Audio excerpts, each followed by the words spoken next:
controls on China that they hate. There have been investment scrutiny that the Congress of the United States has stepped up. And it's just, these are just things of a totally different nature. I think for the United States, well, let me make one more point. Our trade deficit with the EU this year might end up, or for 2025, might end up being bigger than the trade deficit with China. We reduced that trade deficit with China by about 25% last year. So when it comes to imbalance, we have a huge imbalance with Europe. You've had huge access into the U.S. market for many years. We've had limited access into Europe. You limit our agricultural imports, you limit our industrial imports, and you have a huge surplus with us. And it's not because Europe is particularly competitive. I know I'm here in Europe, and I've spent a lot of time in Europe. I have children born here. I like Europe. But the reality is you're not competitive. Most of us here have read the Draghi report. We know you have bad energy policy. The fact that you have this massive surplus with the United States can't be due to competitiveness. You look this year at China's trade surplus, which keeps going up. Definitely it's lower with the US. But China, by putting a lot of pressure on China is actually expanding elsewhere. And surely you do care about the economic influence of China.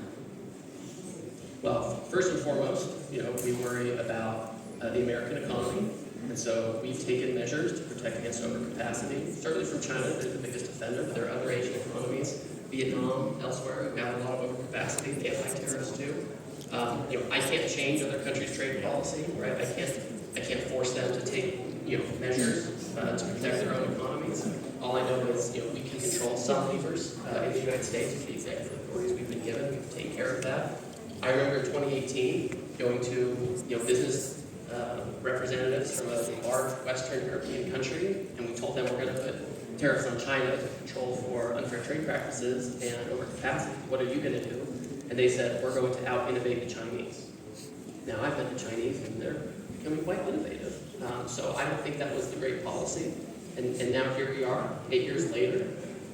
If I were outside the U.S. and I was one of these countries that was facing overcapacity from China or elsewhere, or Vietnam, et cetera, I would think about the type of interest-based measures I could be taking and that countries have taken for literally hundreds of years. Do you think the EU should put tariffs on China? Well, I'm not going to say that. Why not? Well, because I'm just trying to get along with it. This is not going to get me to get along with them. Let's talk about the US economy. Well, first of all, there is a Supreme Court decision coming down the line, possibly in... What time is it? Is it 10 a.m.? No, in exactly 17 minutes. It'll be fun. That's what you're expecting, that it's going to be fun. Well, first of all, we don't know if the decision's going to come down. Yeah. First of all, we've had the past 2 weeks where everyone went to the court and Justice Sotomayor came out. She said, "Why is everyone here?" They weren't there for the criminal defense case that they handed down. So the case will come down eventually. The administration gave the court a clear pathway to find in favor of the administration. I won't go into great detail about this, or I won't stop talking about it. The plain language of the statute authorizes the president in an emergency situation to regulate imports. You regulate import tariff. That's historic. That's how it works. There's an emergency with our trade deficit and offshoring. Courts typically will defer on the emergency. So we think there's a clear statutory and constitutional basis for all of this. But if it does rule against you, If it doesn't, what will you do?